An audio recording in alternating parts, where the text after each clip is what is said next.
Nicolas Bria vous présente Portrait de vigneron. C'est du côté de Queyranne que j'ai pu rencontrer Bruno Boisson. Un moment d'une grande richesse, je vous raconte. Bruno Boisson est la 6e génération de vignerons du domaine, mais aussi de paysans. Car dans toutes les lignées de ceux qui travaillent la terre, on a été tour à tour fermiers, arboriculteurs, viticulteurs et enfin vignerons. Le visage des terroirs a été façonné par de nombreuses familles avec passion, mais il faut le dire aussi par nécessité. Bruno Boisson se considère comme le fruit d'une région, d'une histoire, d'une culture et d'un marché. Et avec cette conscience que l'homme fait partie intégrante de ce terroir et de la charge qui lui incombe d'en prendre soin. Passionné de viticulture, le père de Bruno lui a transmis la notion essentielle de ce métier. Tout se joue dans le vignoble, car une fois le raisin coupé, les dés sont jetés. En ce qui concerne le vin, c'est à l'extérieur que Bruno sera éveillé, et notamment par un certain François Allary. Il lui fait découvrir les vins de grands domaines, comme ceux de Beaucastel, Château-Simone ou encore d'Haguenau. Ce sera pour lui une introduction à l'émotion, celle que peut vous procurer le vin, car au fil du temps, il n'y aura pour Bruno pas d'autre but. Pour se nourrir, dit-il, on a besoin de pain, de légumes, mais pas de vin. Alors ce dernier doit être le Graal, celui qui vous met une claque.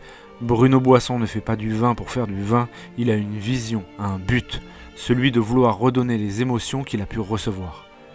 Pour arriver à cela, son travail sera imprégné d'un sens, de quelque chose de plus grand, d'une notion qui, je dois le dire, peut nous faire disserter de longues heures.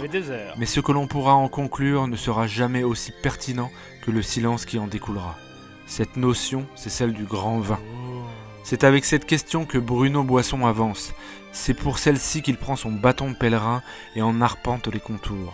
Il n'est évidemment pas seul dans cette quête, il peut compter sur son envie, mais aussi son histoire, sa culture et son terroir. Cette recherche s'inscrit également dans une époque où le style des vins évolue vers la finesse et la subtilité. Car hors de question pour lui, comme il dit, de se prendre pour Picasso à l'ère du cubisme. C'est avant tout quelque chose de personnel, voire d'intime. Quand il en parle, c'est avec passion, teinté d'une légère nervosité face à ce mystère. Il cherche à comprendre, émet des doutes, puis reprend le chemin qu'il sait être celui d'une vie. J'ai pu apprécier un vigneron bien ancré, humble et surtout aimant la vie, le partage et les copains.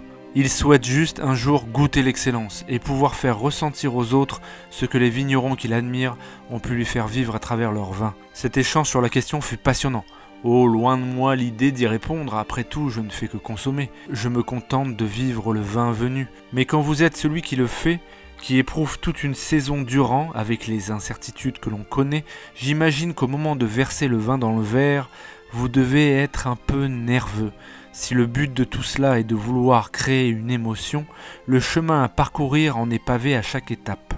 À se demander si cette quête n'est pas plus importante que le but, que la perspective qu'elle soit sans fin ne soit pas plus réjouissante que de trouver la réponse.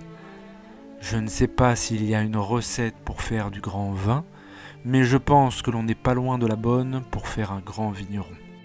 Merci Bruno. C'était Portrait de vigneron. Retrouvez cet article et tous les autres sur nicolabria.com.